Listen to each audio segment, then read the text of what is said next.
afternoon, everyone. Welcome to our inaugural Fulbright Speaker Forum, Reimagining Incarceration, partnered with, of course, Pitzer College for our community weekend. Thank you all for joining us this afternoon for our very important topic. We as a community of Pitzer are very encouraging of everything that we do, and this has been a lot of support from them, along with Fulbright, to have our event today. So thank you all for joining us. I'd like to welcome our honored guests today. We have Mayor Kalaikai of Claremont, the city of Claremont, and Police Chief Cizik of Claremont as well. We also were supposed to have a special guest with Congressman Norma Torres, but unfortunately there was a COVID outbreak just today, so they will not be joining us, but they send us all their regards and well wishes as well. I'd like to begin with telling you all a bit about Fulbright. So our Fulbright chapter here at the Claremont Colleges was just launched a few weeks actually. So this is our inaugural event that you're all part of, and we hope to continue for many years to come, especially with the support of our other honored guest today, Professor Nigel Boyle, who will be retiring today as well.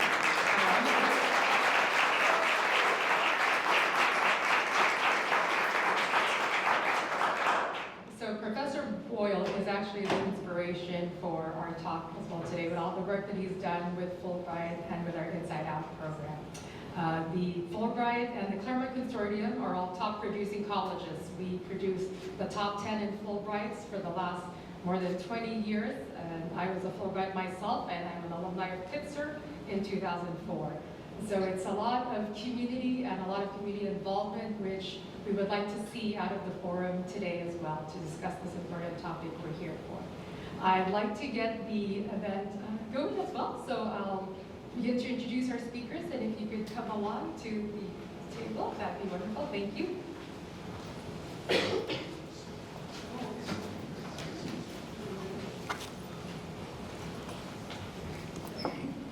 Thank you all for joining us. So, as I was saying, Professor Boyle is the inspiration for the work that he's done with the Inside Out program for the Justice Reform Initiative here at the Claremont Colleges. We are the first and only college institution that has the Inside Out to be a program in the whole United States. So we're very proud of all the work that's been occurring in the last couple of years, and we hope to continue on and build a stronger program and even more support, especially with our discussion today in regards to the community. So Professor Boyle is also our chair of the political studies at Pitzer, the chair of political studies of our IGLS organization here. He's been on our faculty for 33 years now and has been the president, the vice president of academic affairs and the college dean. Professor Boyle's research works from welfare to work reform in Britain, Germany, and Ireland. He's been our Fulbright advisor for the last 20 years as well, to add on to his resume, and he's been involved with our prisoner higher education for the last 12 years and paved the way for our Justice Education Center and our Inside Out program at Pitzer College. So I'd like you all to welcome him and join us in celebrating his legacy here at Pitzer College.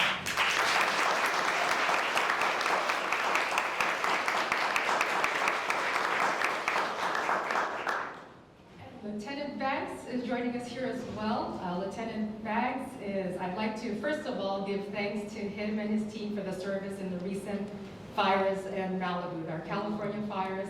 Without the support of the program in the camp, Lieutenant Banks and all our firefighters and all of our police, our health care services, and all, we wouldn't have gone through these last couple of months and begin on to recover in the days. So Lieutenant Banks joins us here today. He is the camp commander of the Malibu Conservation Camp, number 13. It's a minimum security facility for incarcerated women. He is actively involved in promoting rehabilitation and post-incarceration opportunities for the women at the camp. So in December 2024, Professor Banks facilitated a special screening of a firefighting documentary called Fire Break to inspire and educate other participants to join into the firefighting program and to experience the power and impact that they have for the community. Through his leadership, he's also contributed to the camp's mission of providing incarcerated individuals with meaningful skills and experiences to support their rehabilitation and reintegration into society today. So thank you, Professor Lieutenant Banks, for all your service in the community.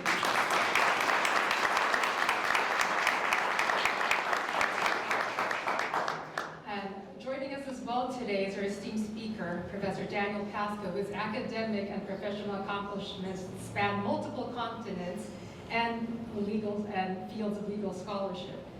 He commenced his legal education at Australian National University in Law and Asian Studies, then following on to pursue further academia at the University of Oxford, where he pursued an MPhil in Criminology and Criminal Justice and a DPhil in Law. Over the years, he's held visiting academic appointments at leading institutions in Indonesia, Australia, and the United Kingdom, and of course, as well as here in the United States. Professor Pascoe moved on to further become the Associate Professor of Law at City University of Hong Kong, and his research centers from criminal law and punishment in comparative perspective, and further encompasses Southeast Asian law, Islamic legal traditions, and legal pedagogy. He is the author of 2 books and more than 25 peer-reviewed articles published across the U.S. and international law journals. So beyond academia, Professor Pascoe has also consulted for Amnesty International and Reprieve. I'd like to welcome Professor Pascoe.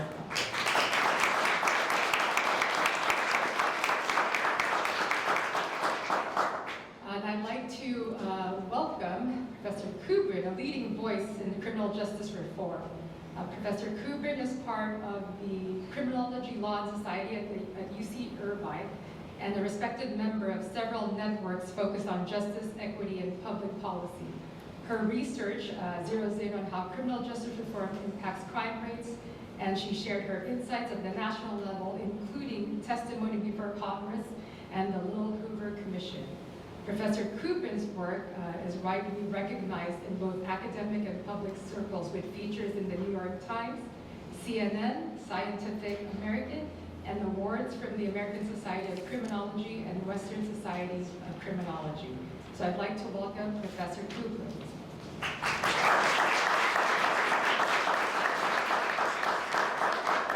So as everyone can see, our esteemed panel of experts are the best in their field and at the top of their field to hold this event today. I thank you all for traveling near and far for the event, and I'd like to invite Nigel up.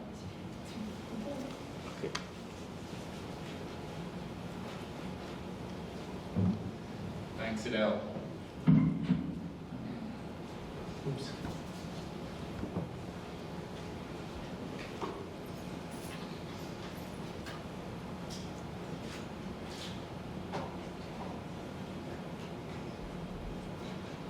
Okay. Thank you, Edel, for the introduction, and thank you for all the work you put into creating this panel today, which, as you point out, connects to the things that have animated my career here at the Fulbright program and the prison education initiatives. You mentioned a number of things that I've done here at Pitzer, but I have to say that being dean, my books, the chair, all of that pales in comparison. I think the most important thing I've done professionally is to work on the prison education initiative, and particularly the BA program that we now have at CRC. This is by far the most important thing I've done in my time at Pitzer. Later on, as some of you know, there's a party to celebrate my retirement, and that hopefully will be fun. But this isn't actually an opportunity for me to say something serious about the work that we've been doing. And so what I'm going to try and do is kind of give you the inside baseball, or the under the hood, I'm not sure which metaphor is correct, version of what it's been like to build this BA program that we have now at CRC prison. Reimagining Incarceration is an interesting title. Some of us like to imagine a world without incarceration. So, and that actually is a point that I'll start on, the first of 2 sort of ethical points that I think are worth bringing up. Ever since we've started, I've been doing this work since 2013, there's been a constant tension between abolitionism and reform. And that is a tension that sort of runs through everything that we've done here. I'm going to give you my concluding point right at the start, and then I'm going to come back to it later on. But I believe prison higher education in prison, done right, is the most subversive thing you can do to mass incarceration in this country. And again, I'll come back to that later on. The problem sometimes with programming that's done in prisons is that it may actually just be humanizing or legitimizing a system that's actually pretty monstrous and wretched. But again, I think what we've been able to do is something a little bit more important and radical. I've started here with a picture of the first 2 Inside Out classes we had at CRC prison. Again, our model is Inside Out. We bus our traditional students to the prison where they're taught alongside equal numbers of inside students. And if I can draw your attention in the bottom photo there to the outside student on the far left there, you'll see he's averting his gaze. Early on, the photos were taken by the CRC photographer, and this student, and he wasn't the only one, was concerned about being used in publicity materials by CDCR. So there was this concern that, okay, what are we participating in here, and are we just justifying a system that we perhaps have some problems with? But anyway, but again, these were the first 2 classes. And there's another ethical point about the ethics of colleges working with prisons that I'd like to make here as well. Because with these first 2 classes, the outside students, the traditional students, Pitzer students that were brought there, they got academic credit. These were Pitzer courses taught by Professor Higgs-Peterson and Andre Wakefield. You can see I'm actually the dean at the time, which is why I'm wearing a collar and tie, which is not my natural form of wear. But the inside students did not get Pitzer College credit. They got RAC credits, they got some early release credits, but not academic credits. And this is actually the norm with most inside-out curriculum across the country. Outside students go inside, but the inside students don't always get academic credit. Delighted that President Thacker is here in the Pitzer leadership today, because Pitzer made 3 decisions which I think put us on a much stronger ethical footing. In 2016, 2017, and 2020. In 2016, the college decided that inside students in these classes would get Pitzer credit just the same as the outside students. They would do the same work, they would get the same credit. 2017, it decided that other Claremont colleges that were teaching in this program, that the inside students in those classes would also get Pitzer credit. So for Pomona or Harvey Mudd classes taught at CRC, the inside students actually received Pitzer credit for that. Then in 2020, with this curriculum having sort of mounted up, the decision was made that we would actually provide a pathway so that students could be formally matriculated by Pitzer and complete a Pitzer degree. And I think this is to Pitzer's great credit that these decisions were made. But to make the ethical point here, this was not an act of generosity on the part of Pitzer. This is an act of reciprocity on the part of Pitzer. Our outside students going inside CRC are getting phenomenal educational experiences. I'll say a bit more about that later on. The faculty love teaching these classes. People are banging on my door wanting to teach these classes. It's only right, it will be exploitative for the inside students not to receive the same academic credit. So I think the ethics of doing that, I think, has put Pitzer in a really good situation. Edel touched on this in her introduction. Inside-out curriculum exists all over the United States. We're the only place that has actually scaffolded this into a full BA program where students can complete a full BA.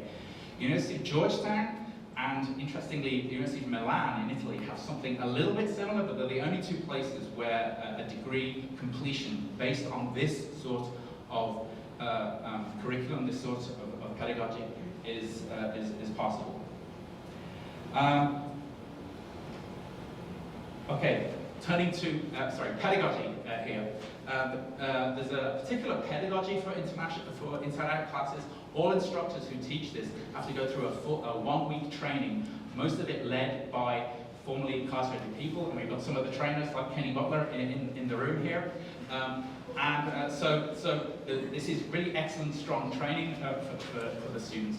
But the key point I want to make about the pedagogy here, something magic happens in these classes, and anyone that's experienced them has kind of recognized it. And we've got a couple of people with legal training on the panel. So there is in US jurisprudence the defense of diversity, the Barclay decision, 1978, if I'm not incorrect. The defense of diversity is that students learn more across difference than they do across similarity. Here you've got an extreme example of that in practice. Students with very different life experiences in the same classroom learning immensely from one another. And we know this learning is very powerful. Michael Griggs is a graduate formerly incarcerated graduate of Pitzer. He did a master's in social work thesis recently in which he studied formerly incarcerated students and asked them to compare the higher education they received inside prisons with the higher education they received outside prisons. They all said the higher education they received outside prison is better than inside, except the Pitzer students. They said the opposite. The education they received inside the prison was better than that which they received.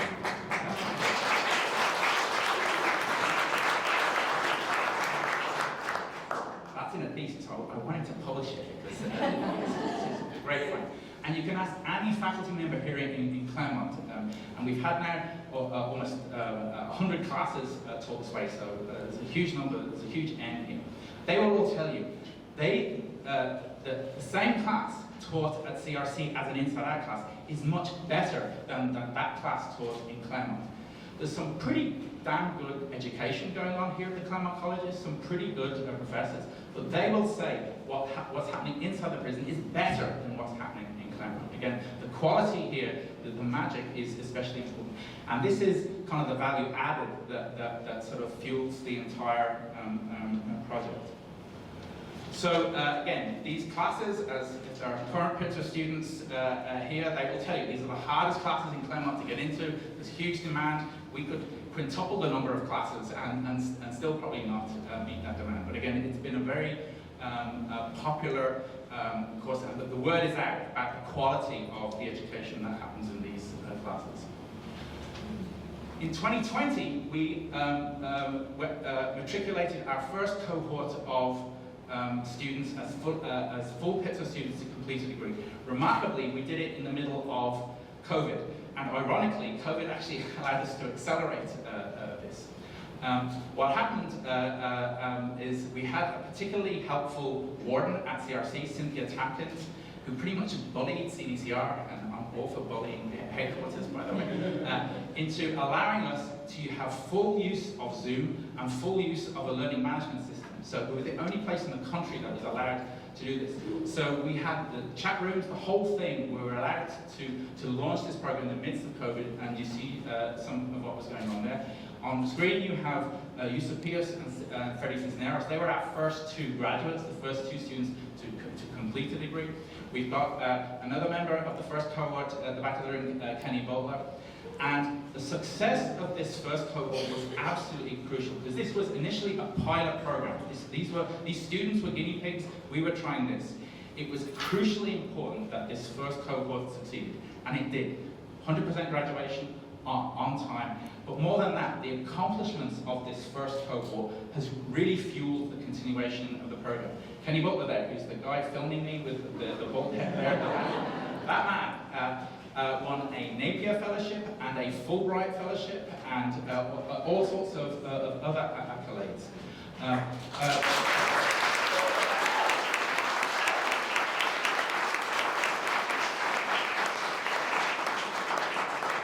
Freddie Cisneros won a Capital Fellowship to go, which was really hard to get in Sacramento.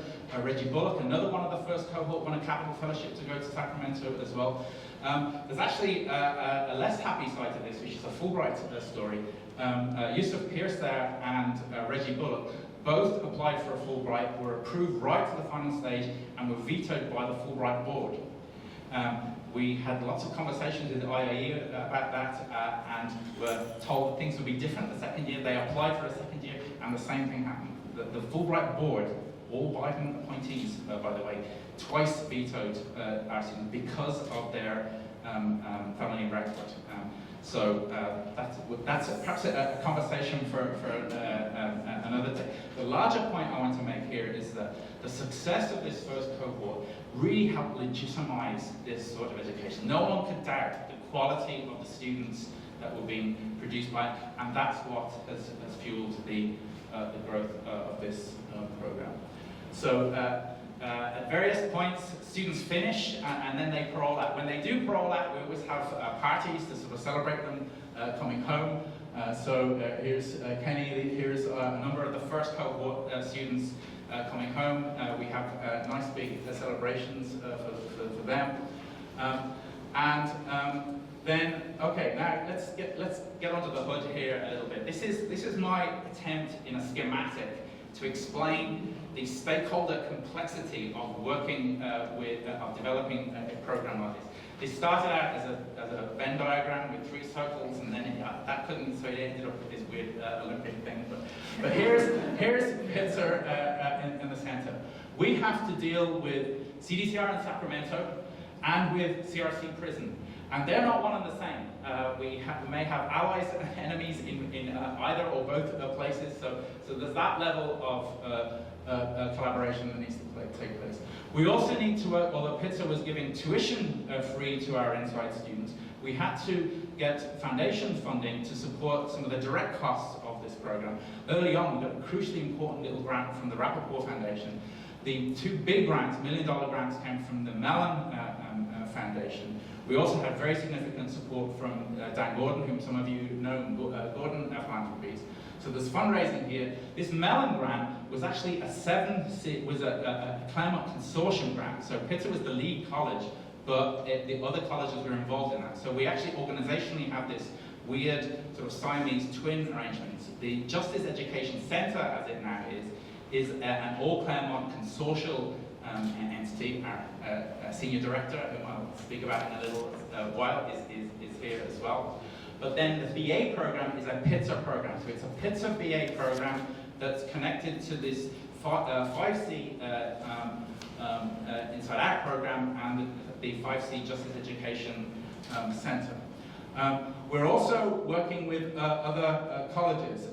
Pitzer, there were other colleges that wanted to do inside-out programming, such as Redlands and Cal State San Bernardino. They came under our umbrella into CRC.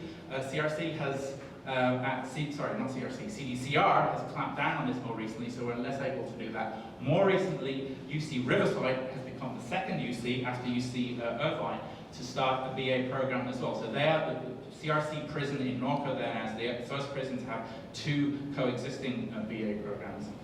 Very importantly, we work with Norco. You won't often find me saying nice things about CDCR, but one good thing that CDCR has done with much pushing and prompting from people outside is to have community colleges do associate's degrees right across the state. So that's what we can now scaffold BA programs on. But again, this is a crude effort to explain the sort of organizational complexity. So this, at the center of the web here has been, until recently, myself, but this, Romarin Ralston is now the person that's at the center of this set of relationships. But it's complicated and difficult work to sort of build this kind of program with all of these different stakeholders involved. So that's the crude schematic. These are the people, and this is a much more interesting slide. So down here, and I'm sorry this took the form of one of my notorious selfies, but this was the launch. But here is Romarin Ralston. She's sitting on the front row here. Her hiring as the Senior Director for the Justice Education Center, we were celebrating. And in the background there, you have mostly faculty from across the 5 colleges that are teaching in the program. Here we have a photograph of several of our graduates now. We're about to graduate our 4th cohort. 3 cohorts have already graduated. Most, but not all, have paroled out. Some, just to Devin back there, there's some in this room here today.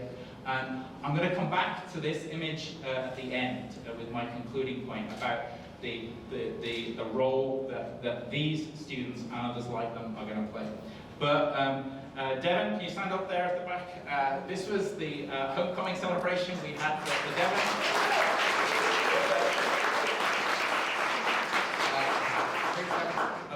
I love this photo because this is the Justice Education Village. This is, it takes a village.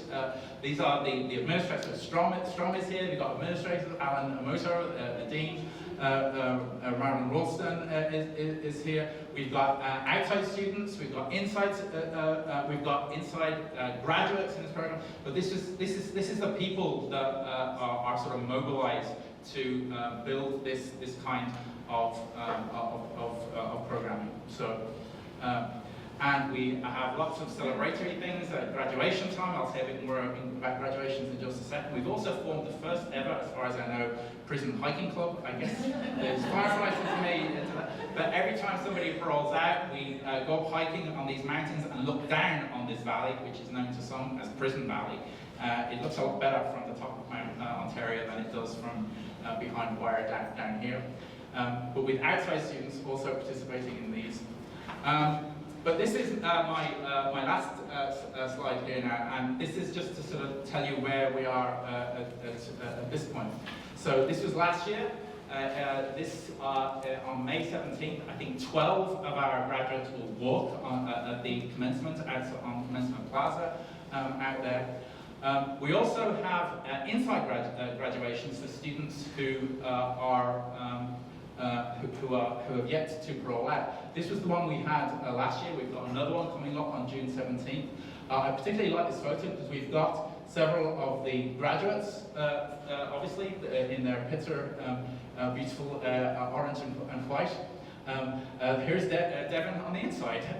We have a couple of our alums that had not paroled out yet. But then also, the guys in purple here, they were the Norco College Associate's Degree graduates who are now part of our program, and a couple of the others that so some of these guys were in this picture. This was a year ago when we welcomed the 10 members of our fourth cohort. Next Wednesday, Marilyn Ralston and I are going into CRC to give offer letters to the next cohort of students. So this will now be the fifth cohort. So this is really cool. This is an ongoing program. It's built on the successes of the past. But the sort of concluding point I want to make here is that inside out, there's something really liberatory about the sort of education we're doing. In each class, that it creates this kind of liberation zone where inside students get to work with professors and outside students. So that itself is very significant. But more than that, I think there's a slogan which I'm ever more anxious to get out there, which some of you may have heard. Those who are closest to the problem are closest to the solution. And 2 points that I'll make here. This program, as it's developed, has actually been sort of co-designed by men inside CRC. Damien Busby was the inspiration behind why we needed to get things started. Kenny Butler at the back there, and Yusuf Pierce were on the first think tank, which laid out a case for a BA program. And other of the inside students have been involved in sort of development. So this is a program that's been co-designed with the students inside. But more importantly, and going back to that photo at the start about our graduates now, our graduates, students coming out of these programs, are actually at the forefront of a new sort of cadre across the country of people with the lived experience of having been inside prison, but also now with the academic credentials. Marilyn Ralston, who is a Pitzer alum, was an early pioneer in this. But you see this now with our students coming out. Both Devon and Kenny are working directly in higher education, working on getting more incarcerated and formerly incarcerated people into higher education. So I think the real subversive nature of higher education in prison are the graduates who are going to go out there, and the old Irish guys can now start retiring and getting out of the way, and letting the people with the most relevant experience be formed the movement towards really getting some control over this horrific system of mass incarceration. And on that very hopeful note, I'll finish. Thank you.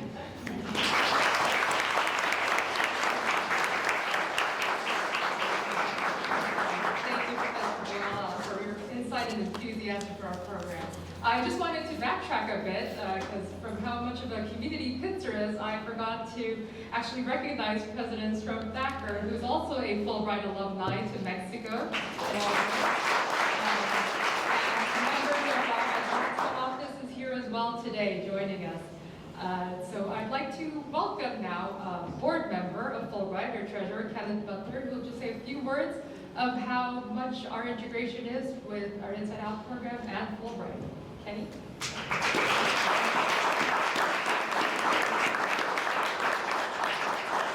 Hello, everyone.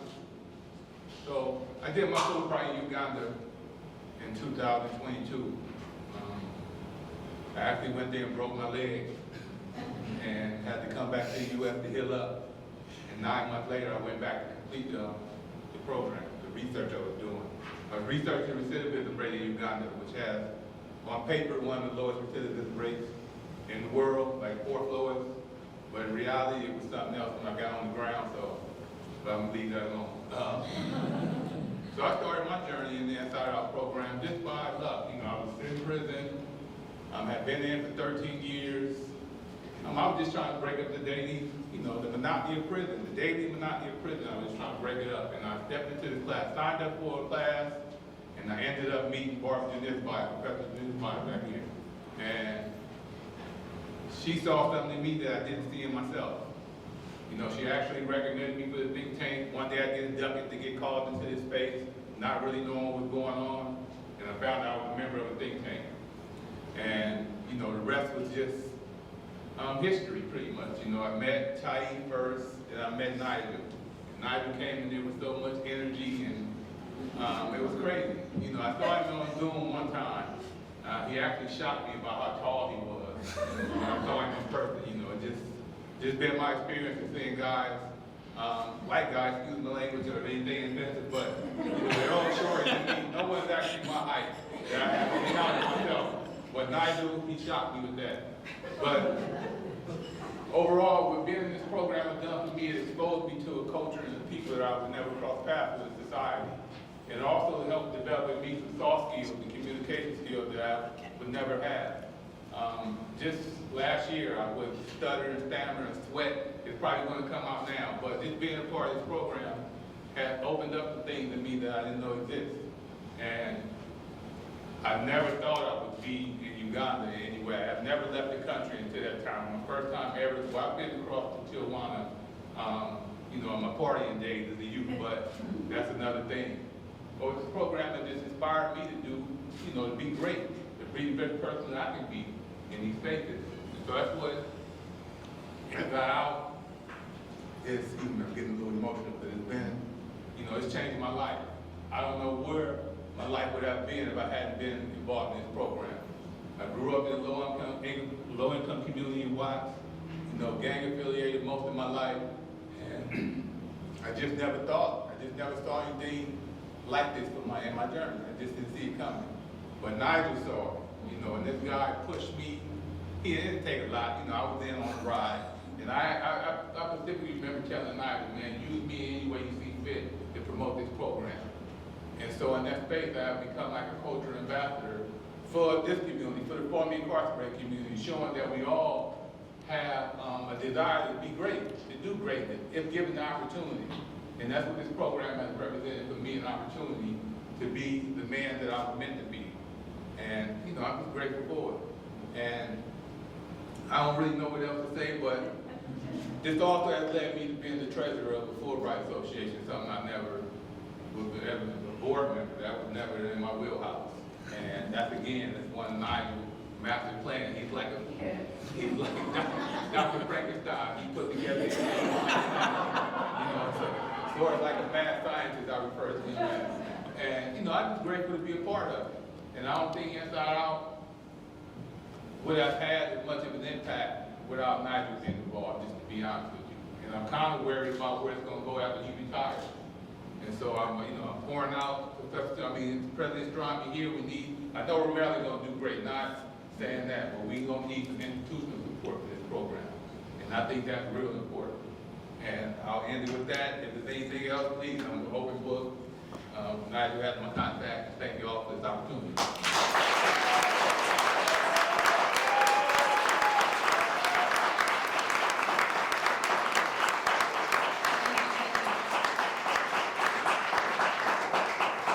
I'd like to welcome Lieutenant Banks. Say a few words about Malibu Conservation Camp 13. Lieutenant Banks,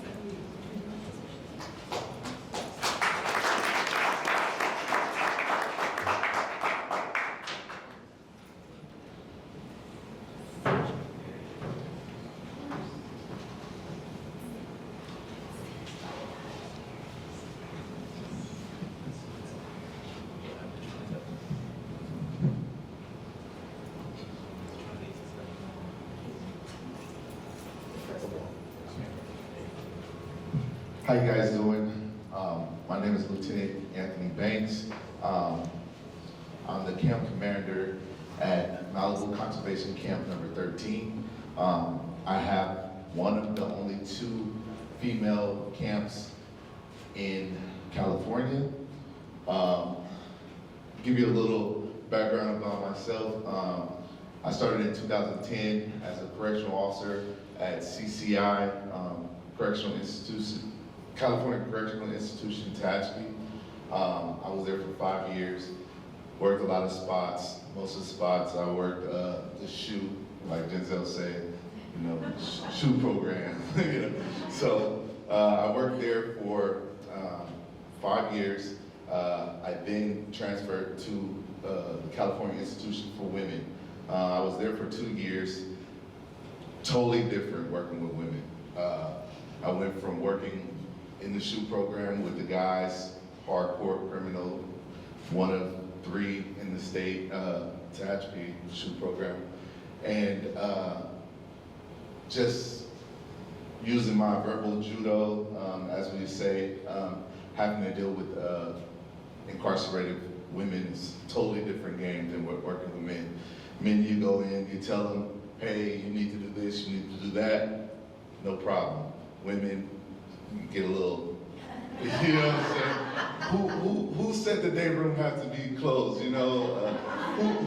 where did this come from? They want to know who, what, when, where, how, who signed it, everything. They want to know everything. So, you learn to use your communication skills to work with those individuals. So I had 2 years of that, putting out fires every day with them. And I was like, you know what? My sergeant's always sending me to the fire to put out the fire. So I was like, well, let me promote. So I promoted to sergeant. I then went to California State Institution, Lancaster. I was there until 2020. I was there until 2020 when COVID hit. I then transferred to Malibu Conservation Camp number 13. I was a sergeant there for a year. They closed down Rainbow Conservation Camp, and I had to go back to Lancaster as a sergeant. I stayed there 1 year. I did out of class as the lieutenant at Malibu Conservation Camp in 2023, and now I'm currently still the camp commander at Malibu. Just a little background about my camp. The camp was established in 1980. It was a men's camp. It then switched to a women's camp in 1986. And it's been a conservation camp for women ever since. We are in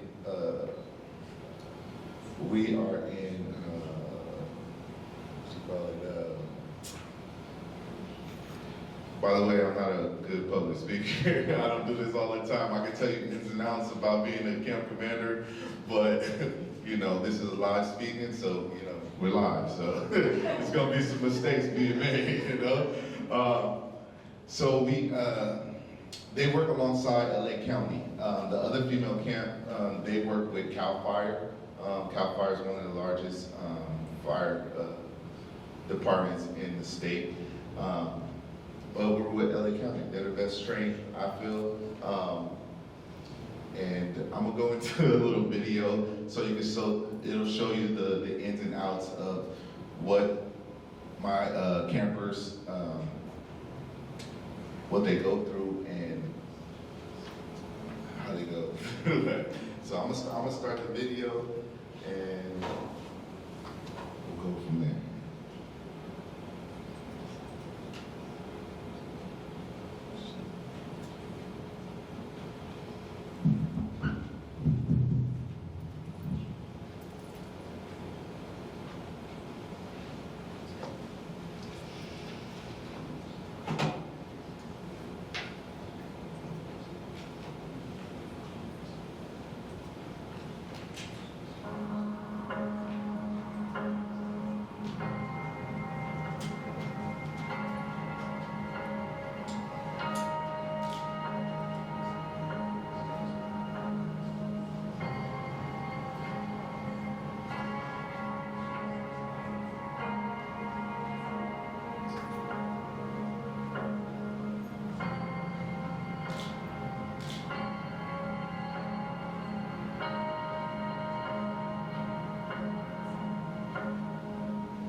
In prison, you don't get no freedom. You are 24/7 basically in your cell. You get told when you're gonna go eat. You don't have freedom. You're always around barbed wires. When your family comes to see you, your kids or your family members are gonna come see you, and the first thing they're gonna see is gates. You're in prison, you're locked down. You're in a cell with 8 women, 1 bathroom, 2 sinks. It's very, very, very hard. And here it's very open. The women are very good people. Everybody here wants to go home. And camp, you're surrounded by people that want to go home. You're surrounded by people that want good for you and themselves. So they're all positive, and that's, if you want to be around positive people, then camp is where it's at. It's a positive experience, it's a camaraderie, it's a sisterhood, it's a strength. We're powerful women from doing this. We feel that we've achieved something, and compared to prison, I've been in prison for over 6 years, and it's a completely positive experience in many ways. Especially with the pandemic, being locked down in prison, we don't have that here. We go out to the community, we do community service, we train, we exercise, we have great food, and we have a common companionship between each other and rapport and respect towards each other. My experience here has been restorative. Everything I feel that I lost in my life that led me to prison has been restored at this camp. The experience is something that I never thought I needed in my life at this time. It's, for sure, if you ask any of these women here, it's just, it's a type of fulfillment. Malibu Conservation Camp is a conservation camp for inmates currently assigned to CIW. Do you know what grapes do to your joints? Joint pain relief, eat more of these. It is called The camp program is a program for inmates who want to pursue being a firefighter, get time off to better themselves, or to also, they want to actually find employment outside of here in the same field, pretty much forestry. They have family visits on the weekend. They're having them right now, but they come by between 10 and 3, I think it is. And parents, kids, whatever it may be, come by, they barbecue and hang out for a few hours. For me, it's all about my family coming to visit me. to be able to hug them, embrace them. It was definitely my #1 motivation to come into fire camp, simply because I'm able to interact with my child a lot more. I can hold him. My son's 5, so it's that intimacy is necessary right now. It's super important. And I feel a lot safer here. I can bring my family here, and they don't have to go through scanners, or they can be at a picnic table and we can be eating whatever they brought me. I have visits every other Sunday, and it's beautiful.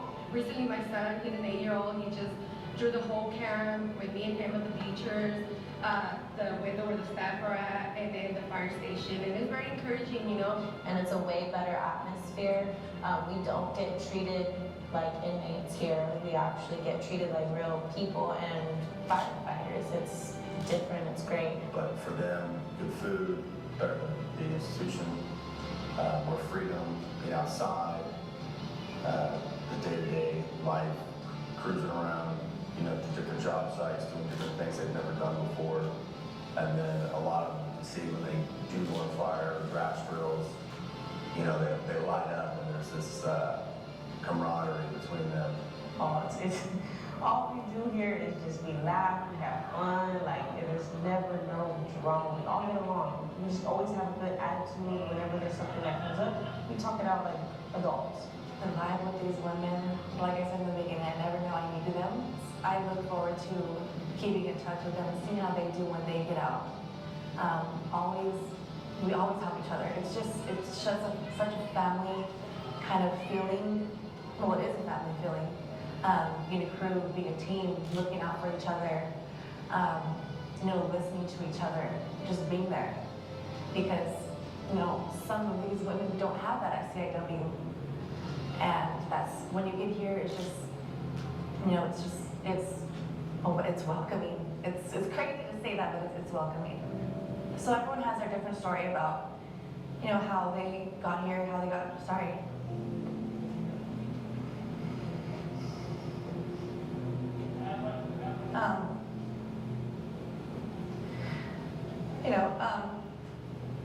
Prior to being here, stuff happens, but these women, they help you through it. They help you through it, and you also, you find yourself here at fire camp. Just the beauty of this place, the beauty of Malibu, waking up to just beautiful sunrises, going to sleep, beautiful sunsets, and just a sense of everyone just respecting you, if you want to have your own little time to yourself, reading somewhere, enjoying the view, or just asking how you're doing, and hey, if you feel like you need to vent, they're there for you. If you're in our position and you're just trying to go forward and you're trying to, like I said, restore your life for the better, this is just the best place to do it. It's the best possible rehabilitation, I believe, that you can get for the situation that all the women that are here with me at camp are in. And I have seen mothers restored to their children, daughters to their families and to their husbands. And it's a choice to be here. We're here because we want to be better women. And so every day we make a commitment, it's an ebb and flow with our foreman and our captain, but we show up and we work hard and we train hard, and it's probably the hardest work I've ever done in my life, most definitely. Physically, mentally, even working in a group, it's just, it's tough, but it's also the best friendships I've ever had. The most growth I've seen in the people among me in my community, and I wouldn't change it for anything. But you know what, the main thing is I didn't give up. I kept on pushing, even though it was the hardest thing I had to do in my life. I kept on pushing. I wanted to show my kids that no matter what you were when you came to prison, that you could be something different. And I continue to shoot for my goal. I feel like camp is where it's at. I feel like that's what's gonna make you or break you, gonna help you push yourself to limits that you don't know that you have in you. And at the end of the day, no matter what, you're a strong individual, you're a strong woman. And I just feel like Malibu Camp and the foreman here, and the officers are great people. They're here helping us, trying to make sure that we're good, like make sure that we're all going through the right path. Always encouraging us to do better. So I'm just saying, if you guys want to do your time, I just for sure come to camp. I say if you're looking to truly change your life and you're looking to get out of the system and you want to get off paper and you want to get off parole and probation, you want your kids back, your family back, your husbands back, and your community back, come to fire camp. No matter what you do in the fire world, it's gonna be hard, but you can do it. If I can do it, you can do it.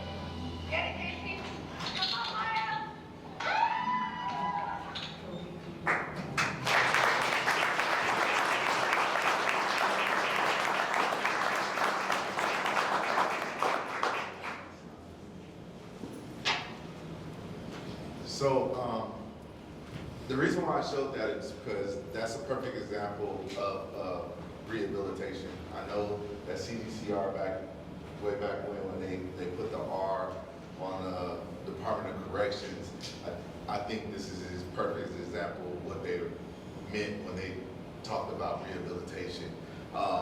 If you talk to any one of my girls, if you come to camp, none of this is staged. This is really how they feel. I only have one girl that was on this video that's still there right now, and she's keeping that going. She's keeping those bonds. She's keeping that attitude. They're prideful of being in camp because they know the benefits of how it can make them productive citizens in the community. When they go out to fires, they're treated just like the firefighters. They go to base camp with the firefighters. If they eating a steak dinner that day, they're eating a steak dinner as well. They have this thing there with my girls where they call it the Malibu Miracle.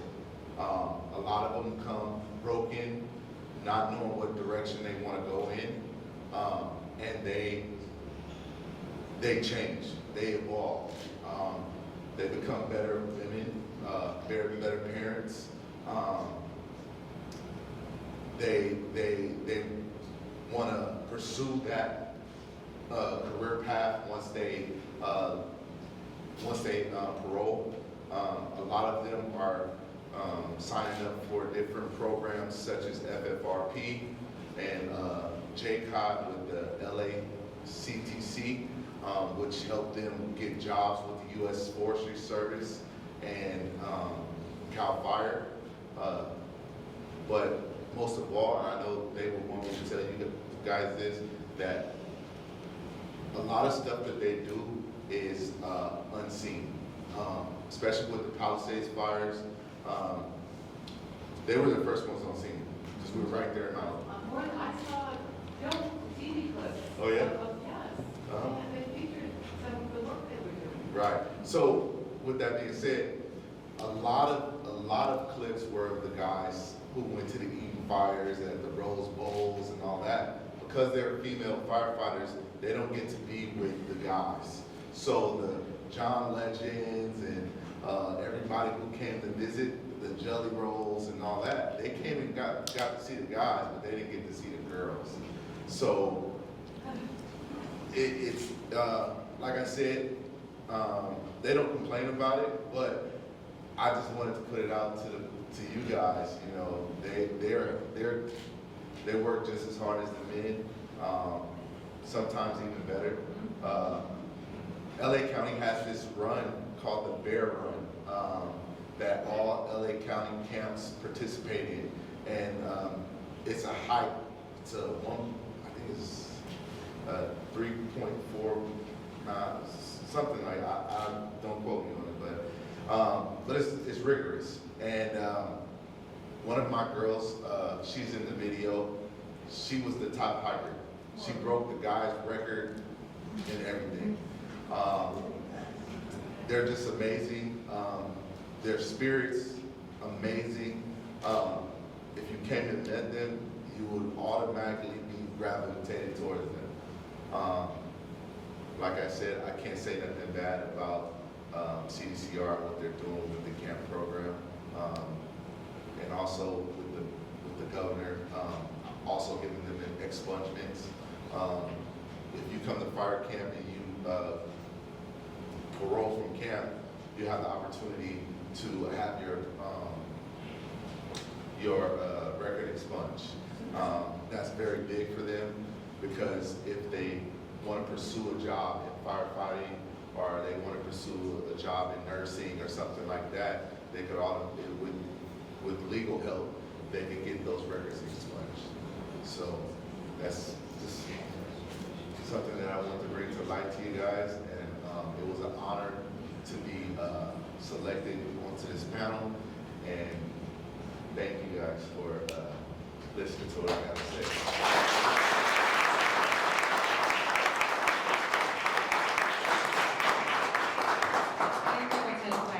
In light of what Lieutenant Banks said, we actually are holding a fundraiser for the women of the camp. There's information in front on some simple amenities that would be useful for them on a daily basis. There's information up front there. So we're going to transition from two programs that has clearly shown how effective and impactful they are to the community. And we'll move on now to policy and some consideration for clemency. So I'd like to call Professor Daniel Pascoe.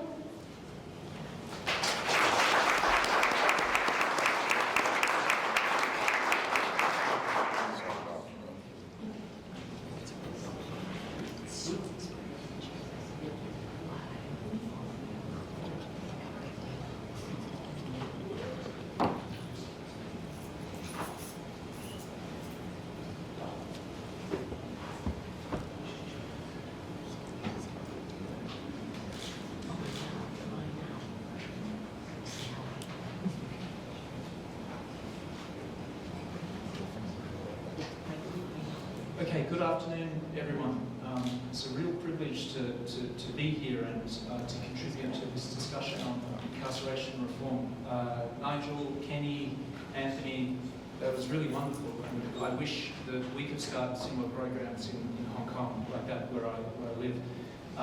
Unfortunately, I'm going to be talking about something a little bit more negative, right? We've heard the positive things. Now I'm going to be talking about the untapped potential of executive clemency to achieve policy change in the criminal justice system, particularly with relation to state and federal life without parole sentences.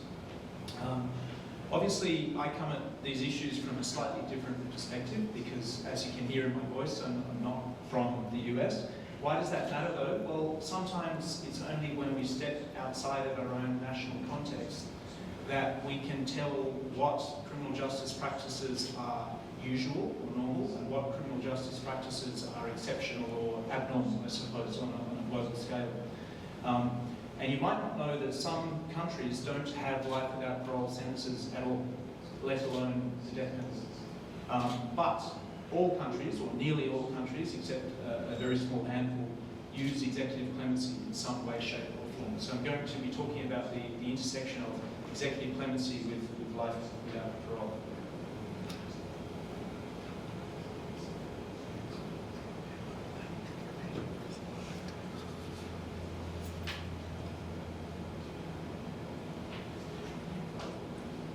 Okay, here we go. So most of my research in the past has been about criminal justice, particularly the death penalty, and particularly the role of executive clemency, which I looked at in a few different national contexts. The paper I want to talk about today was published last year in the Northwestern University Law Review, and basically in that paper I tried to address two questions. First of all, how many prisoners or incarcerated people have been given executive clemency when serving life without parole sentences across the US? In other words, how common is it to receive executive clemency when you are facing a sentence of life without parole? And the second question is, of those people who receive clemency, what are their demographics? Okay, what do their cases look like? Who are they? So before I begin, perhaps with the dry academic stuff, maybe I want to talk about the gentleman who was on the first slide. If I can get to the first slide. Backwards.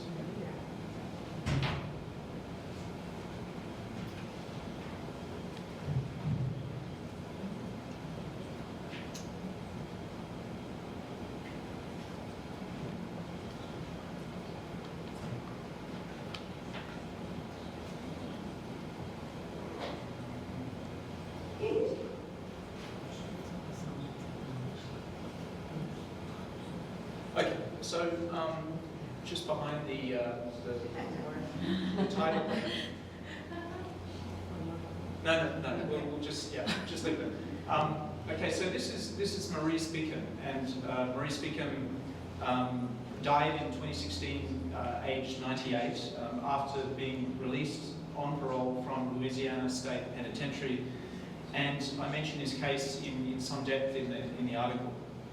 He received clemency from the governor of Louisiana in 1995, and that reduced his life without parole sentence to a 75-year term.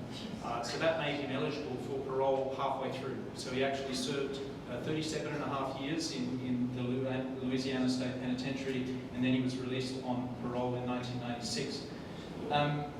And he was able to spend the last 2 decades of his life as a free man, okay, from 78 years of age to 98 years of age, only because of the governor's recognition of his rehabilitation, and the fact that perhaps he should have been charged with manslaughter instead of murder in the first place, way back in 1958 when he was sentenced. So you can see the power of executive clemency to address well, not wrongful convictions, but excessive punishment in the criminal justice system. So now, a brief introduction to the issues that I talk about in the paper. Okay, just in case you're not familiar with the terms executive clemency and life without parole, executive clemency, of course, is a constitutional check that the executive has on the powers of the judiciary to punish, and it's vested in political chief executives. So in the US, it's obviously the president in federal cases and state governors in state cases. And what they can do is change, they can reduce, or they can completely abrogate criminal sentences with very few restrictions. For some people, executive clemency has a bad name, right? Particularly in recent times, right?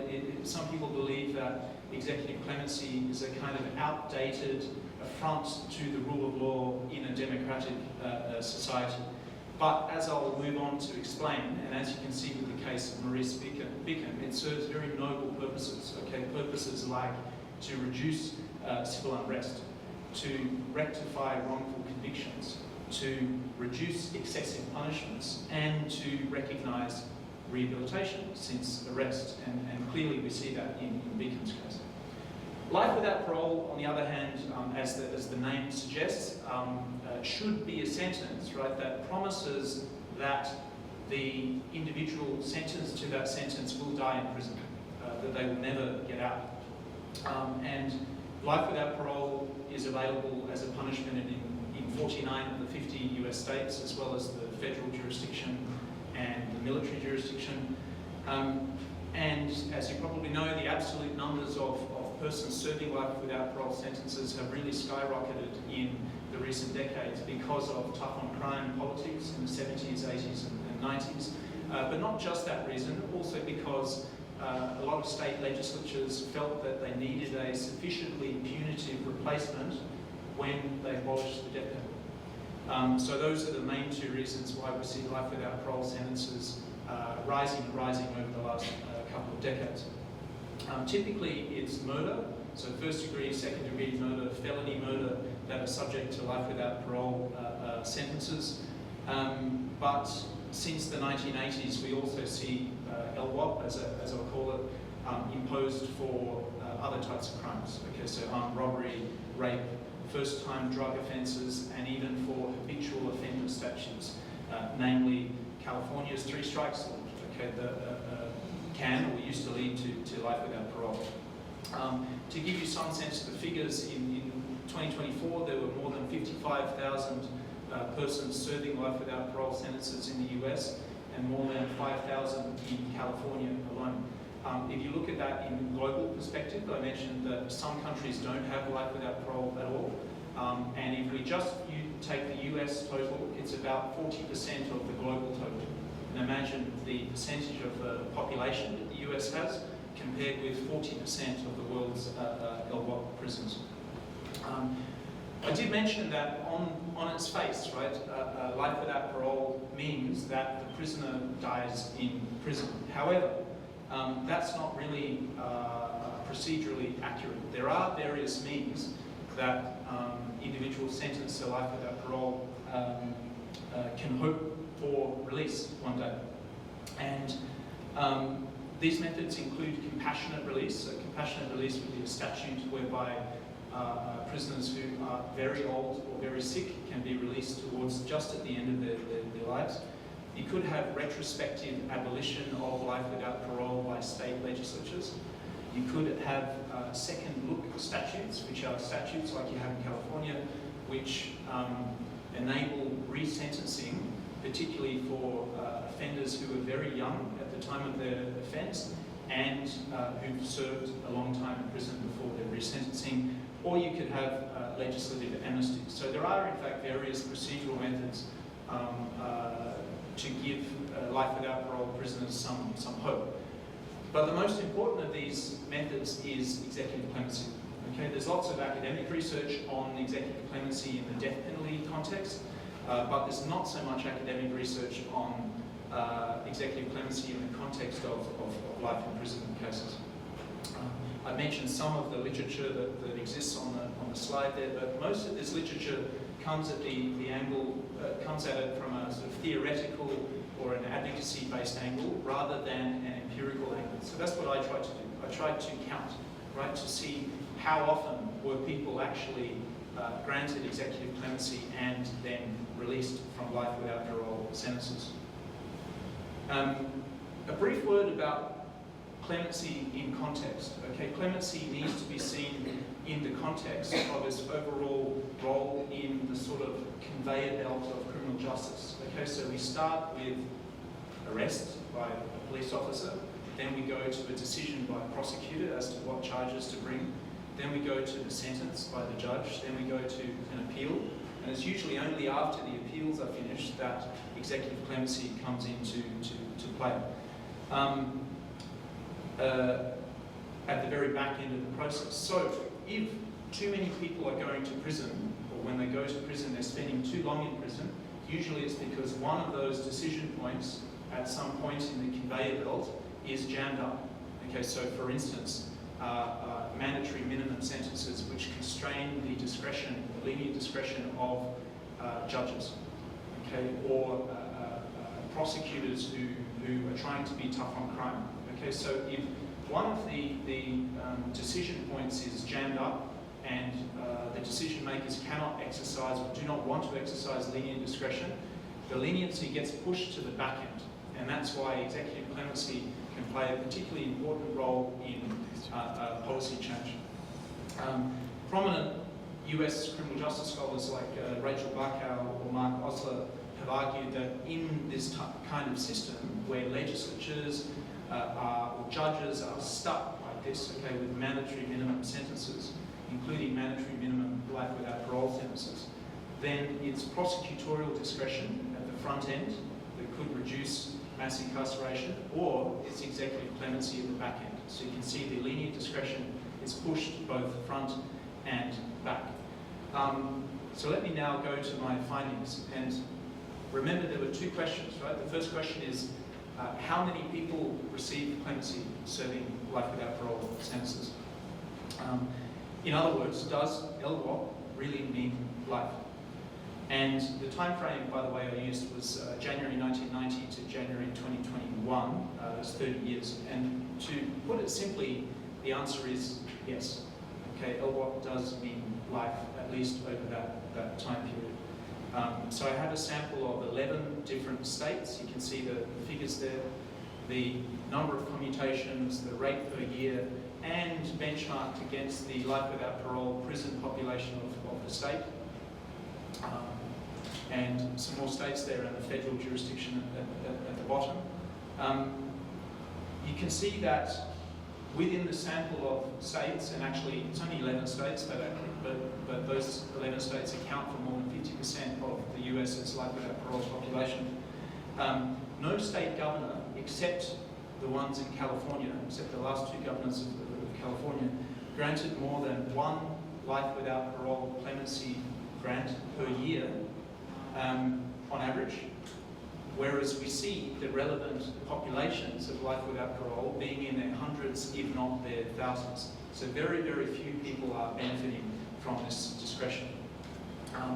Federally, also, US, or the President's exercise of clemency in life without parole cases was very rare until President Obama's second term. Now the figures I've got here are not completely comprehensive, but it's likely that about 5% of serving life without parole prisoners received clemency in California during the past 2 governorships, and about 10% benefited during Obama's second term. As for the other jurisdictions, the other states, the total is less than 1%. Okay, so less than 1% have been granted executive clemency. Of course, that doesn't mean you're released. It just means that perhaps you'll be eligible to apply for parole. And so that means that unless they benefit from other types of release schemes, particularly compassionate release, which is not really available in most states for lifers, life without parole prisoners will die in prison, no matter how old they get, no matter how sick they get, no matter how rehabilitated they become.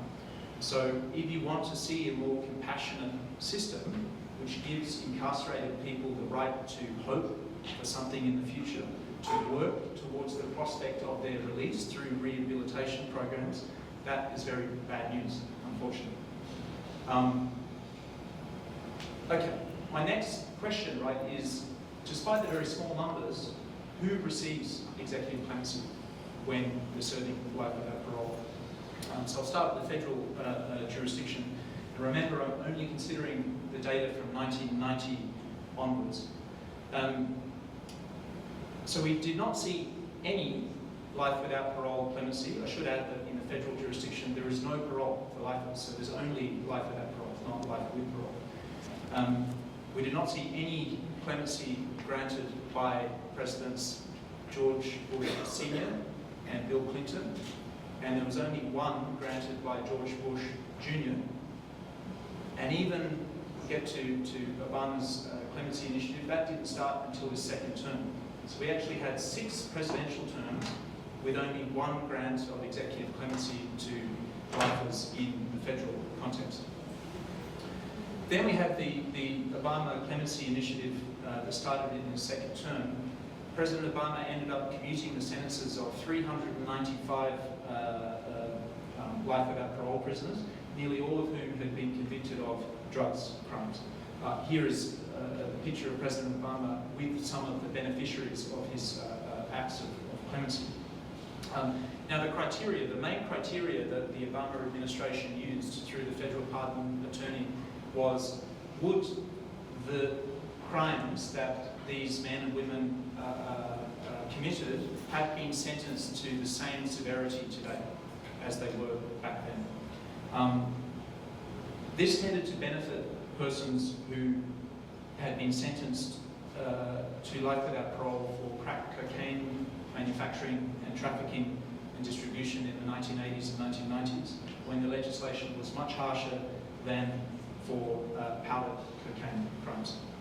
You can see the other criteria on the slide. So the persons to benefit had to have no ties to drug cartels, had to have served at least 10 years, did not have a significant criminal history, had to have good conduct in prison, and no history of violence in prison. So this was a good thing, okay, to provide prisoners reward for their rehabilitation and sort of the right to hope. However, it's still only a tiny or a small fraction, about 10% of those imprisoned on federal drug charges serving life. And at the end of President Obama's term, he actually ran out of time. Okay, so his administration ran out of time and couldn't finish processing all of these cases. So many similar applications which met these criteria were left unprocessed when his term ended. President Trump, during his first term, to a certain extent, actually continued Obama's policies, surprisingly. He commuted the sentences of 17 drug prisoners who had slipped through the cracks of the Obama clemency initiative, and so did President Biden. President Biden granted clemency 114 times to lifers, but Unfortunately, this data was too recent for me to consider in the paper. And as you know, President Biden, of course, commuted most of the death sentences on federal death row to life without parole before the end of this term. Now, Biden's grants were very systematic and went through the federal pardons attorney, as were Obama's grants.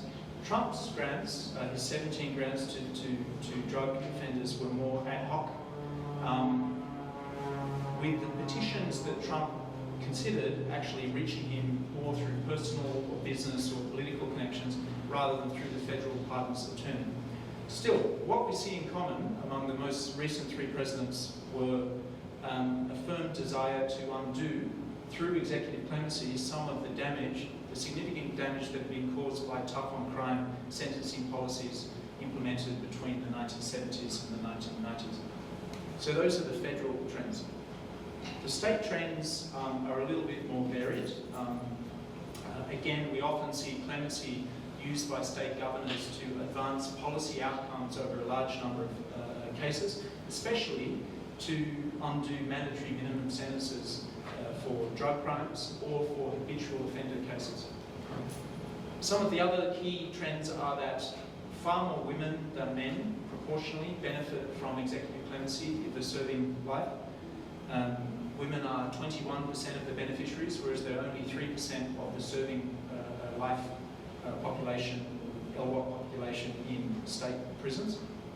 One of the reasons for this is that many of the women serving life without parole who benefited from clemency killed men who abused them in domestic relationships, and this was something that state pardons boards and state governors were sympathetic towards. Another key trend is that only 1 out of the 388 state cases that I identified was a pardon. The rest of them were all commutations, meaning the sentence is reduced or changed, rather than the sentence being entirely abrogated through pardon. Even where innocence was raised by state governors as the reason to grant executive clemency, it tended to be, invariably, it was through commutation rather than through pardon. So I'll come back to that in a moment. As for the trends in reasoning, let me just go to the table there. About 70% of the reasons given for executive clemency in life without parole cases are broadly to do with rehabilitation and remorse and accepting responsibility for the crime. What's interesting is that replicates the function of parole, the traditional function of parole, even though these are, of course, life without parole sentences rather than life with parole sentences. Another interesting feature of this data is that fewer than 10% of the reasoning is for old age or terminal illness or youth, which I found quite unusual. In theory, we'd assume that old age merits clemency more than other categories, because older prisoners, of course, suffer, all things being equal, more in prison than do younger prisoners. Prisoners who were also very young didn't tend to benefit very much. Why should young prisoners receive clemency? Well, because if they commit the crime when they are 18 or 19, they are less culpable than someone who's 25, for instance. And of course, they should have the right to apply for release at some point in their lives, even if it's many years later. So here's a summary of these are the explicit reasons that state governors and pardons boards gave for granting clemency to life without parole prisoners. It adds up to more than 100, obviously, because in many cases they gave more than one reason. And just finally, turning to some of the implications of the research, the first point that I have to mention is the overwhelming arbitrariness that we see in the decision making. So what I mean by that is that even a perfect candidate for commutation with all of the right case-based attributes and all of the right individual attributes to receive a mitigated sentence through commutation still has to be in the right place at the right time, and I guess be lucky to receive, very lucky to receive executive clemency. One of the ways that prisoners are in the right place and at the right time when they make their applications is that clemency by state governors and presidents tends to be in the second term before they leave office, obviously. It also tends to be granted, not always, but in 90% of cases by Democratic leaders as opposed to Republican chief executives. But even if all of those things are in your favour, okay, even if it's the second term of a Democratic state governor, for instance, your odds still aren't very good. Okay, you have to be extremely fortunate to receive executive clemency, serving the life without parole sentence. I'm going to skip the part about the implications for legal scholarship. I was going to talk about some comparative insights from other countries, but let me go straight to the policy reform point, because we are, after all, talking on a panel about incarceration reform. So, a couple of points here. Based on the data that I've presented, I find it disappointing that only 1 out of 388 state clemency grants was a pardon, as opposed to commutations which merely reduced or changed the sentence. We also saw only 1 federal pardon of a lifer out of more than 500 grants since 1990 as well. So there's only 2 out of nearly 1,000 cases that were pardoned as opposed to commuted. Innocence is a far more common ground for pardons in US death penalty cases. That happens quite frequently. And I don't see why the same shouldn't happen for life without parole cases where there are strong claims of innocence advanced. It shouldn't be a commutation, instead it should be a pardon which completely abrogates the sentence. Second point, it may help state governors politically, so we're trying to think about how to move forward with this, right? It may help state governors politically, particularly Republican state governors, if they want to grant more clemency in life without parole cases, if the major criteria were explicitly spelt out in legislation. So that's not to say that it would force the governor to act, but if you spell out factors like terminal illness, old age, youth, rehabilitation, and so forth, this would provide political cover against any public backlash when the governor grants executive clemency. And the final point, and this is more radical, I suppose, another option is to completely delegate the President's clemency power and the clemency power of state governors in its entirety to a professional body. A professional body would also provide, the decision of a professional body would also provide political cover against any backlash, any political backlash from the public once clemency is granted.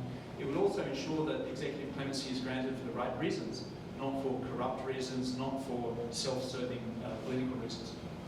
So just try to imagine a technocratic system whereby the federal pardons attorney in Washington, D.C., and or the state pardons boards in the various states, which are both bodies predominantly staffed by experts rather than by politicians. They not only vet applications, but they also make the final decisions themselves, like a parole board does. And so you might think, well, that's impossible, okay, in our political system. But actually, it already exists. Okay, several states have this kind of system, including, and I mentioned in the paper, Nevada. Okay, Nevada, the pardons board makes the decision of which the governor is part, not the governor him or herself. And so this has contributed, and relatively uncontroversially, to Nevada having a recent history of life without parole clemency grants under both Democratic and Republican state governors that I mentioned in the paper. So I'll finish there. My email address is on the slide there if you'd like to get in touch, and I'm looking forward to the discussion we have later on and to any questions you may have. Thank you.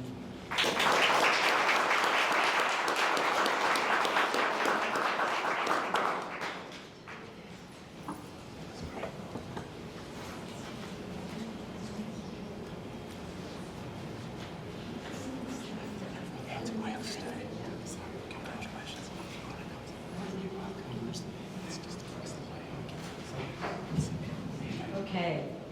Well, thank you all for sticking around. I realize we're close to time. We're also one presentation away from the official celebration. So I promise I will do my best to stay in time and move very quickly.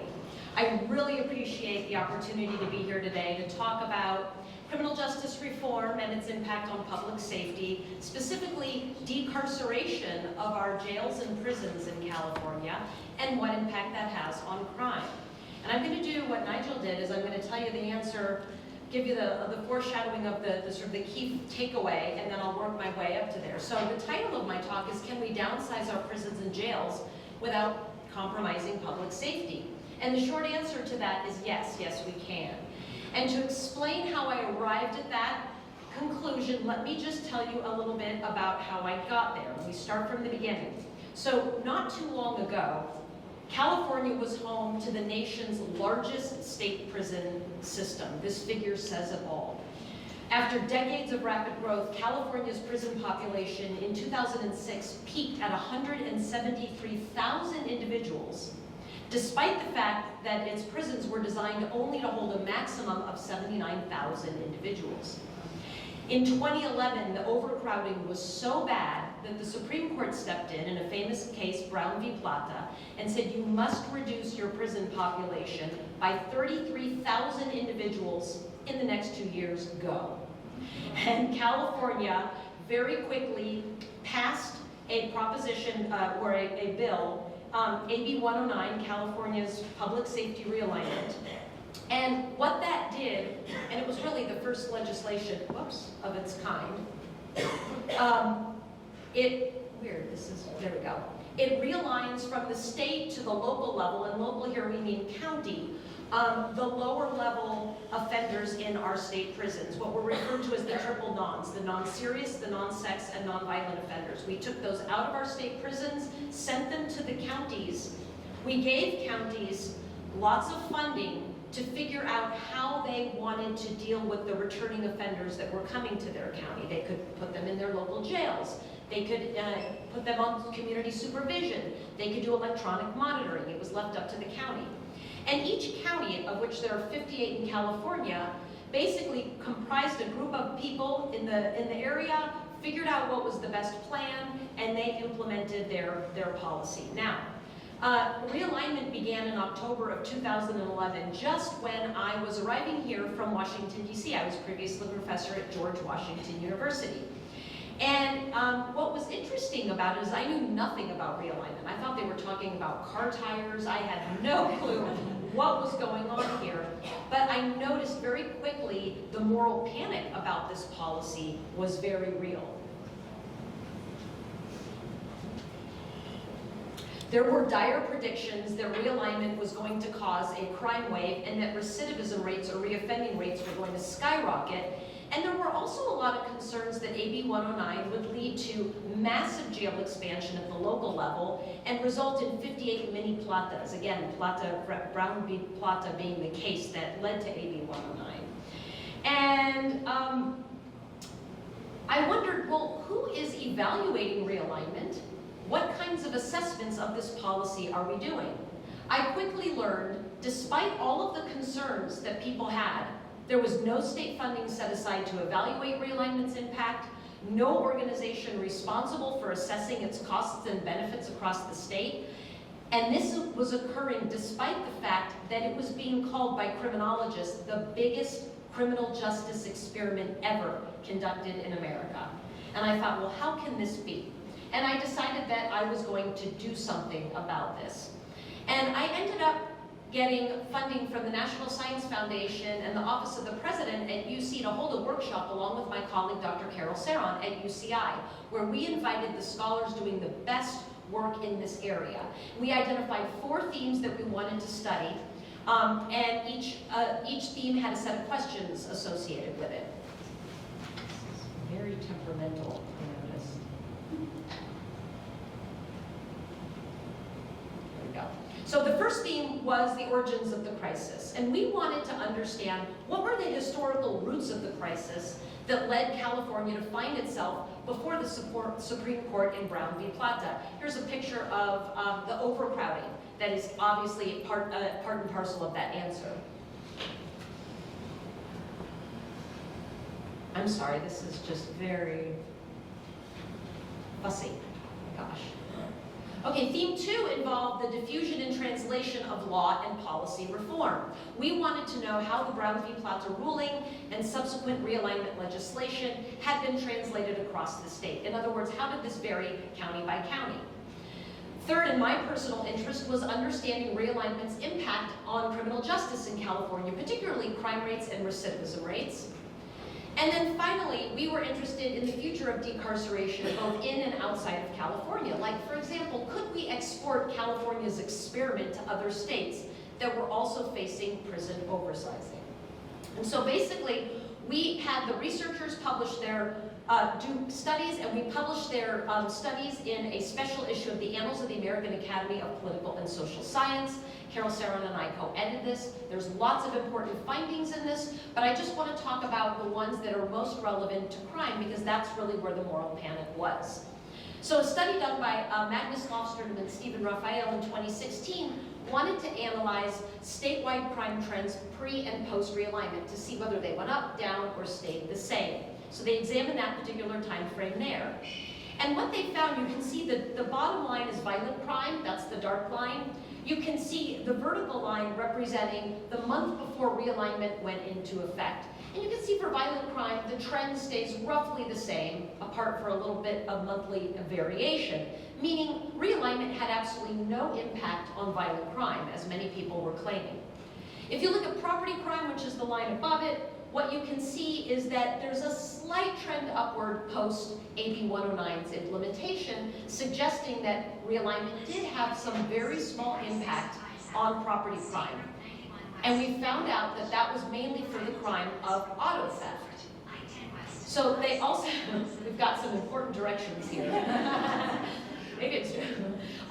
So the authors did a cost-benefit analysis as well, and they found that 1 year served in prison as a result of realignment would have prevented 1.2 auto theft and saved the state $12,000 in crime-related costs. On the other hand, the cost of that 1 year in prison for the state was, this is back in 2013, $51,000, close to $52,000. Anyone know what the cost is today in 2025? Yeah, well over $100,000, right? So as a result of that, the statewide level prison crime effects are small, the criminogenic consequences of realignment have been modest, and it hasn't done much to save the state a lot of money. Or it has done a lot to save the state money. So Carol and I worked really hard to disseminate these findings beyond just academia. We wrote an op-ed in the Washington Post. We went up to Sacramento and spoke with legislators. We spoke with media folks. And it was something really interesting happened during this outreach. People said, oh, I don't really care about your findings on AB 109 anymore. That's interesting, but I have a different question. We're like, okay, what's that? And they said, well, now Prop 47, a new criminal justice reform, has been passed. Forget what AB 109 says with respect to crime. What about Prop 47? So for those of you that may not be familiar, Prop 47, which is the second criminal justice reform following AB 109, reduced certain drug possession felonies to misdemeanors, as well as required misdemeanor sentencing for a whole handful of crimes. All of these crimes prior, if convicted, an individual was sentenced to as a felony and sent to a state prison. Under Prop 47, these were reduced to misdemeanor sentencing, which mean that folks mainly went to jail and served sentences of under a year. Now, just like its predecessor, AB 109, Prop 47 did receive a lot of politicization in the news. I remember reading headlines, including some of these, about the fact that because Prop 47's been implemented, you can expect California's going to hell in a handbasket. We are going to see crime rates rise, recidivism rates rise. It's going to be one thing after another. So same claims, same alarming headlines, but also the same situation with no funding set aside to actually evaluate its impact. But this time I wasn't going to wait for other people to do this evaluation. I decided I'm going to do it myself. I found the perfect grad student to do it with, and we got set to studying what impact did Prop 47 have on crime in California in the year following its implementation. Now, in an ideal world, as I am a social scientist, what I would love to do would be an experiment where we randomly assign some states in the United States to get Prop 47 and other states not to get Prop 47, and then we compare crime in the treated versus control. Okay, obviously that is not happening. as much as I would like for a study like that to happen, it's not happening. So we did the next best thing, and that is employed a quasi-experimental design. And a quasi-experimental design has all the benefits of an experiment minus random assignment into treatment or control. The particular method we used is called the synthetic control group design. And what that does is it creates a comparison unit that allows us to compare California to its counterfactual counterpart. In other words, what would have happened to crime in California had it not implemented Prop 47? And that comparison is called counterfactual California or synthetic California. What we were interested in doing was comparing crime in California, what actually happened, with crime in synthetic California, which is what would have happened had the state not enacted Prop 47. It's a very cool method. And any gap that exists in the crime trends between the two is what the effect of that policy is on crime. Now, much to my better judgment, because it's Friday at 3 o'clock, I have these figures up here. I'm a professor, so I felt obligated to do something like that. But you don't need to look at them, just close your eyes, because I'm going to tell you what the findings are.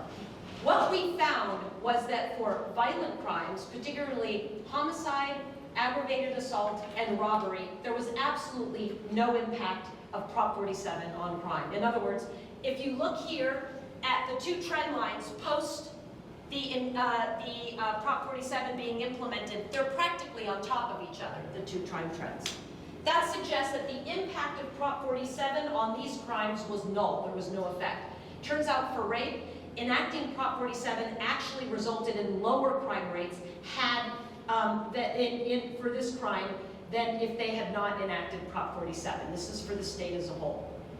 If we look at property crime, the top crime there is burglary. Again, the two time trends post Prop 47 are right on top of each other, suggesting that there was null impact or no impact of Prop 47 on burglary.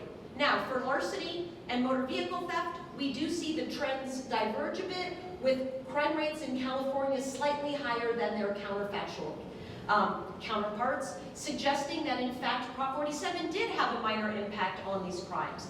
I won't get into this in too much detail, but to determine whether these findings were truly robust, we did a bunch of sensitivity analyses to determine whether if we changed the model specification, our findings would hold, or if there were spuriousness in the findings. What we found was that in fact, when we do these robustness tests, the findings go away. So our major finding for this study on Prop 47 is that it had no impact on violent or property crime statewide in California. Again, Carol and I, this was my grad student and I worked very hard to get our findings out there. We published an op-ed in Governing Magazine, New York Times, and other outlets covered these findings.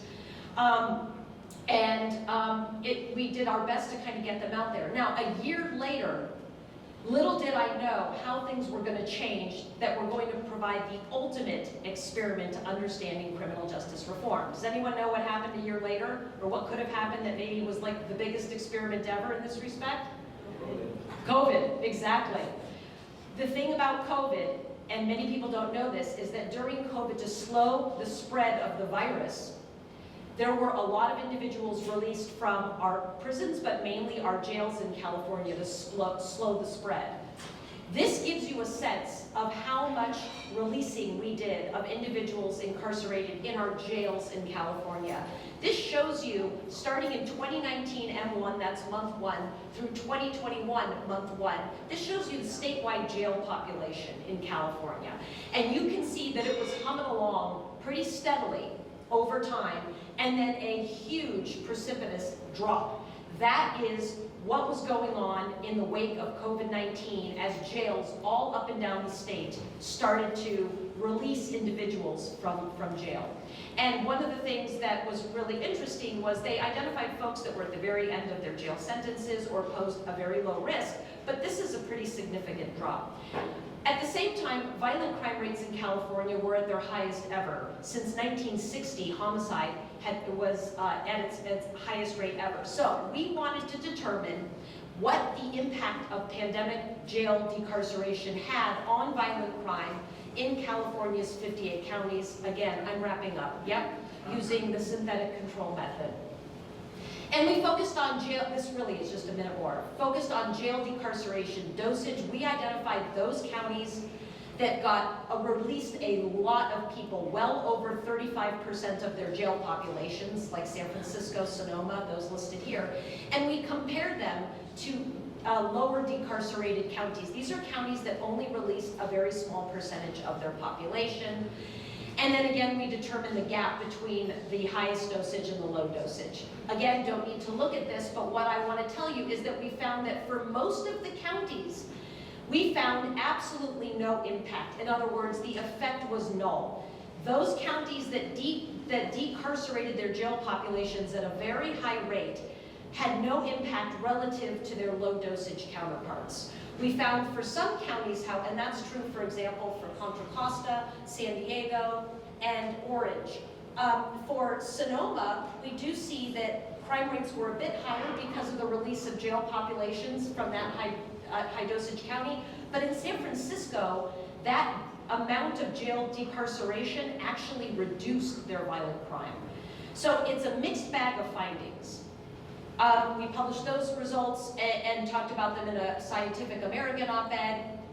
The implications of all of these studies, as well as studies of others that are doing work in this area, is that we can downsize our prisons and jails without compromising public safety.